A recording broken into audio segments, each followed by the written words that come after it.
সেটাকে তাকলিদ বলা হয়। পারিভাষিক সংজ্ঞায় তাকলিদ হলো যে কোনো মাযহাবকে অনুসরণ করা, মাযহাবকে অনুসরণ করাকে তাকলিদ বলা হয়। এখন প্রশ্ন হলো, হুজুর 4 মাযহাব, এই 4 মাযহাবের কোন এক মাযহাবকে ফলো করা ফরজ কিনা? কোন এক মাযহাবকে ফলো করা ফরজ কিনা সেটা প্রশ্ন। সে সম্পর্কে আলোচনা আল্লাহ পাক তৌফিক দান করুন বলে আমিন। তবে আল্লাহ তাআলা বলেছেন অনুসরণ করার ব্যাপারে আল্লাহর হাবিব একটা সীমারেখা দিয়েছেন, সেটা হলো লা তাআতা লি মাখলুকিন ফি মাসিয়াতিল খালিক। মুসান্নাফ ইবনে আবি শাইবা হাদিস নাম্বার 34406। এখানে আলোচনা হয়েছে যে আল্লাহ তাআলাকে বেজার করে দুনিয়ার কোনো ব্যক্তিকে অনুসরণ করা যাবে না।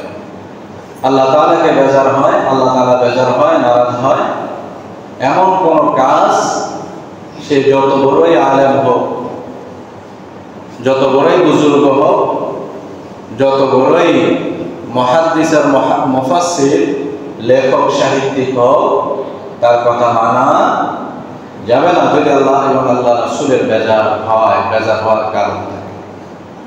লা তাআতা লি মাখলুকিন ফি মাসিয়াতিল খালিক। আল্লাহকে বেজার করে দুনিয়ার কোন মানুষের কথা মানা হারাম। আল্লাহকে বেজার করিয়া দুনিয়ার নেতা নেত্রীর কথা মানা হারাম। আল্লাহকে বেজার করিয়া সামান দুনিয়ার যত মাখলুকাত আছে কোন মাখলুকাতের অনুকরণ করা যাবে না।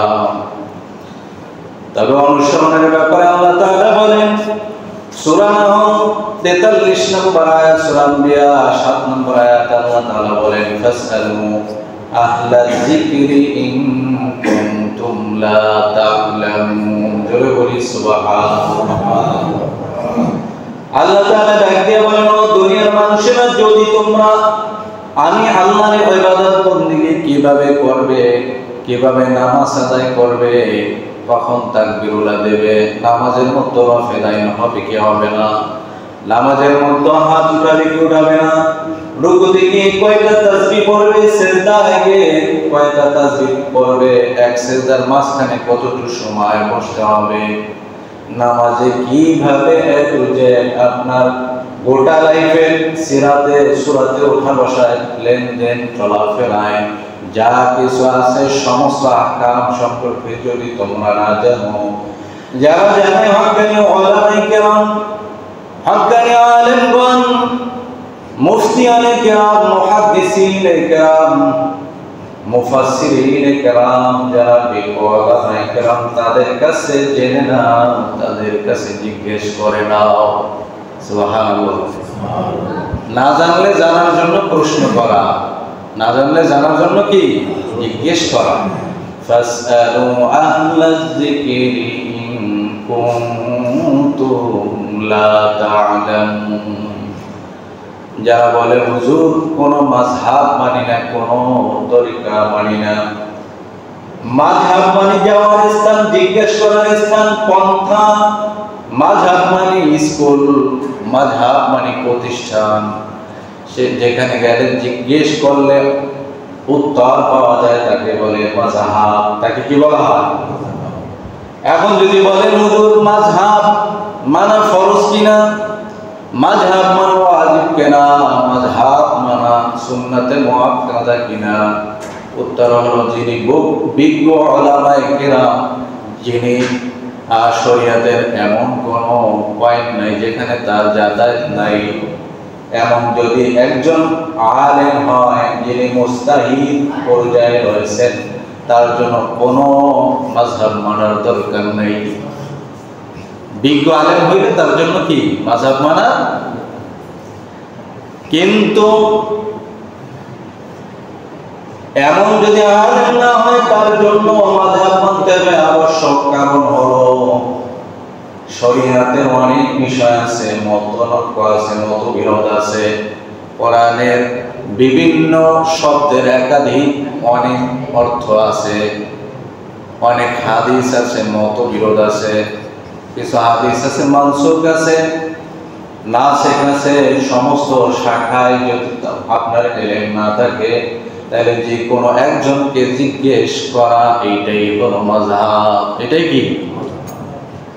আপনারা যারা জানেন না হুজুরে প্রশ্ন করেন না, হুজুর এটা এরকম করা যাবে কি যাবে না, এই প্রশ্ন করা মানে আপনি একটা মাযহাব ফলো করলেন, মানে আপনি আমারে ফলো করলেন, তাই কি না? তাইলে আপনি একটা মাযহাব মানলেন, একজন আলেমকে মানলেন, এটা কোরআন হাদিসের বিরুদ্ধে না। আল্লাহ তাআলা বলেন সূরা নিসা 59 নম্বর আয়াতে আল্লাহ তাআলা বলেন ইয়া আইয়ুহাল্লাযীনা আমানু আতিউল্লাহ ওয়া আতিউর রাসূল ওয়া উলিল আমরি মিনকুম।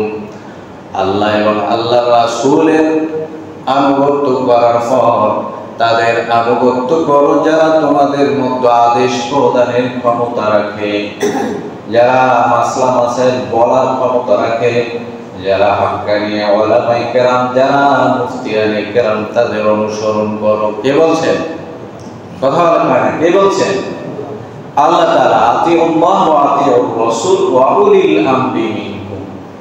আল্লাহ এবং আল্লাহর রাসূলের পরে উলিল আমর যারা ফতোয়া প্রদানের ক্ষমতা রাখেন, আদেশ নিষেধ, এটা জায়েজ, এটা জায়েজ না এটা হারাম, এটা হালাল, এই কথা বলার যাদের অধিকার আছে তারা কারা?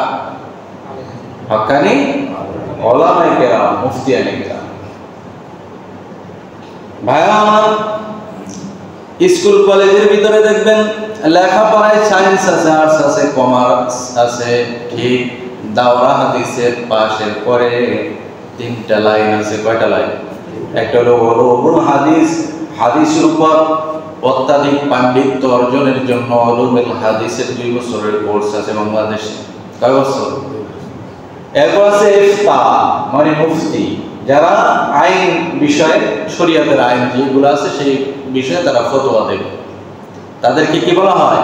মুফতি। আর যারা উলুমুল হাদিসের উপরে অতিরিক্ত 2 বছর কোর্স করে, মানে মাস্টার্স পাশের পর, তাদেরকে বলা হয় হলো মুহাদ্দিস। কি বলা হয়? আর এরা হলো মুফতি। আর এক শেখা আছে, সেটা হইল মুফাসসির, যারা অতিরিক্ত 2 বছর তাফসীরের উপরে সময় দেয়, যারা আরবি সাহিত্যের উপর সময় দেয়, তারা হলো আদবে লেখাপড়া করে, তারা আরবি সাহিত্যের উপর পাণ্ডিত্য অর্জন করে। শেখা ভাগ আছে। সুবহানাল্লাহ। তাইলে আল্লাহর হাবিব বলেন আলাইকুম বিসুন্নতি ওয়া সুন্নাতিল খুলাফায়ে রাশিদিন আল মাহদিয়িন। আবু দাউদ, তিরমিজি, ইবনে মাজাহ, আহমদ, এই কয়টা কিতাব থেকে দলিল দিলাম।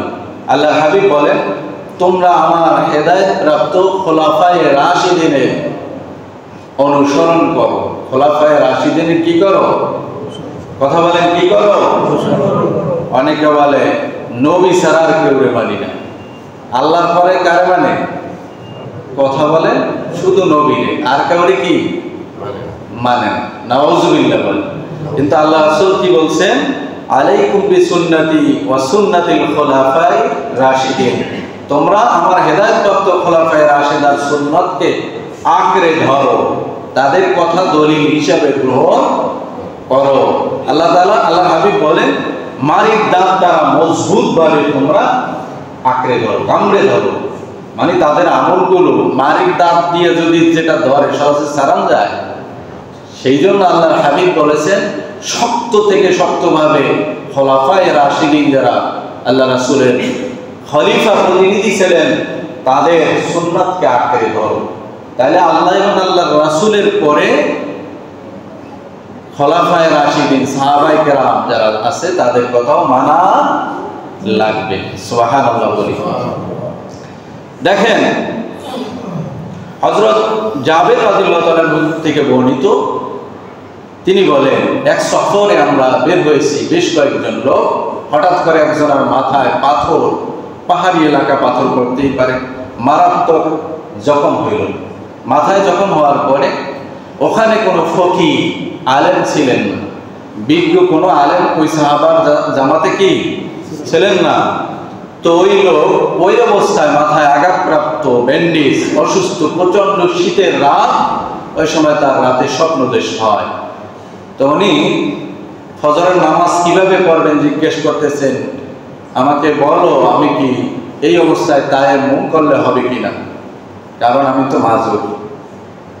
মাথায় মারাত্মক জখম হয়েছে, ওই সময় কি হয়েছে, স্বপ্নদোষ। তো তারা কেউ সঠিক অ্যান্সার দিতে পারে নাই। না পারার কারণে ওই সাহাবী শরিয়াত পালন করার জন্য গোসল করছে এবং সেই গোসলের পরেই তার ইন্তেকাল হয়। অতিরিক্ত ঠান্ডার কারণে এবং অসুস্থতার কারণে তার কি হয়, ওফাত হয়। হাদিস নাম্বার আবু দাউদ 336। তো ইন্তেকাল হওয়ার পর আল্লাহ নবী সাল্লাল্লাহু আলাইহি সাল্লামের কাছে আসার পরে যখন ঘটনা বলা হয়, তখন আল্লাহ রাসূল বললেন, ফাসআলু আহলা যিকরি ইন কুনতুম লা তাআলামুন, তোমরা না জানলে যারা জানে তাদের কাছে প্রশ্ন করো। না কইরা তারে দিয়ে ওই শীতের ভিতরে গোসল করাইতে বাধ্য কইরা তাকে মৃত্যুর দিকে ঠেলে দিচ্ছে, এটা ঠিক না, এটা শরিয়ত কথা কয়, শরিয়ত না। কারণ তার জন্য তায়াম্মুম করা জায়েজ ছিল, জানে না, এই জন্য তার কাছে গোসলই করেন, ভাই হবে না। বুঝে আসছে? এই জন্য এই যে জিজ্ঞেস করছে, কার কাছে জিজ্ঞেস করছে, নবীর কাছে, পরে নবীর কাছে, কিন্তু ওখানে তো নবী ছিল, এখন তো নবী নাই, এখন নতুন নিত্য নতুন সমস্যা আসতেছে। মনে করুন একটা মানুষ বিমানে উঠছে, খেয়াল করেন, গভীর মনোযোগ, পানিও নাই, মাটিও নাই, ওযুও নাই, নামাজের সময় যায়, কি করবে? আমি যদি বলি হাদিস থেকে ডাইরেক্ট কোরআন হাদিস থেকে দলিল দেন, এর বাইরে আমি মানি না, কিয়ামত কায়েম হয়ে যাবে, কেউ বিমানের দলিল দিতে পারবে? কথা বলে। এই যে মোবাইলের হাজারো মাসালা আছে। মনে করেন এক ব্যক্তি রাগের মাথায় বউরে মেসেজ করছে যে তুমি 3 তালাক। কি মেসেজ করছে? 3 তালাক মেসেজ করছে। একটু পর তো আবার রাগ কমে গেছে, এদিকে বউ মেসেজ দেখে নাই, মেসেজ ডিলিট দিয়ে দিচ্ছে। দেখার আগে তাড়াতাড়ি কি করি, ডিলিট দিয়ে দিই, নাইলে আবার কোন যন্ত্রণায় পড়ি।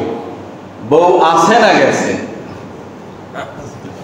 যদি কান গেছে আমি কব নবীর থেকে দলিল দেন, যদি কান আছে কব নবীর হাদিস দিয়ে দলিল দেন। সম্ভব? কথা কয় না। এই যে নিত্য নতুন সমস্যা আসবে, এই জন্য শরীয়তের দলিল হলো 4টা। কয়টা? কয়টা জোরে বলে? 1 নম্বরে কোরআন। 1 নম্বরে কি?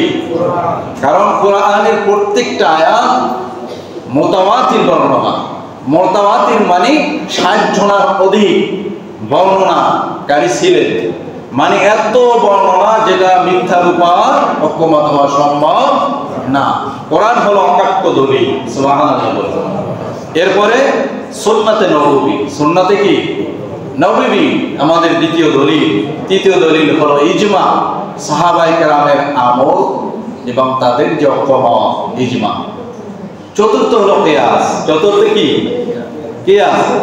সাহাবীদের জামানায়ও ছিল না, নবীর জামানায় ছিল না। তাবিন, খৈরুল কুরুন, 3 যুগ, নবীর যুগ, সাহাবীর যুগ, তাবিন যুগ, 3 যুগে ছিল না। নতুন একটা সমস্যা, সমাধান দেওয়া লাগবে কি লাগবে না? কথা বলে। তাইলে এটা কিভাবে সমাধান দেবে? বিজ্ঞ ওলামায়ে কেরাম কোরআন হাদিস রিসার্চ করে করে একটা সমাধান বের করবে। সুবহানাল্লাহ। যেমন বিবাহের মহর সর্বোচ্চ হক কত হবে, এটার তো কোনো সীমা নাই। আপনার যা আছে সব যদি বউরে দিয়ে দেন, কোনো সমস্যা আছে? নাই। সর্বনিম্ন মহর কত টাকা হবে এটা নিয়ে মতবিরোধ আছে। আবু হানিফা রাহমাতুল্লাহির মতে সর্বনিম্ন 10 দিরহাম। কত দিরহাম? শাফিঈর মতে সর্বনিম্ন 30 দিরহাম। 30 দিরহাম। মনে করুন 30 দিরহামে কত হয় সেটা আমিও জানি। মনে করুন 30 দিরহাম মানে 30টা স্বর্ণের টাকা, তাই তো? এখন এই 30 দিরহাম তারা কোথায় পাইল? এই প্রশ্ন যখন তাদের কাছে করা হয়েছে, তার আগে যে হুজুর সর্বনিম্ন মহর কত টাকা ধার্য করা হবে, তার আগে এটার কোনো বর্ণনা তারা সঠিকভাবে কি ছিল না, এই প্রশ্ন আসেই নাই। যখন প্রশ্ন আসছে উত্তর তো দেওয়াই লাগবে। ওনারা এটা রিসার্চ করে একজনে হাদিস পাইলেন যে একটা চোরে চুরি করলে সর্বনিম্ন 10 দিরহামের কম চুরি করলে তার হাত কাটতেন না।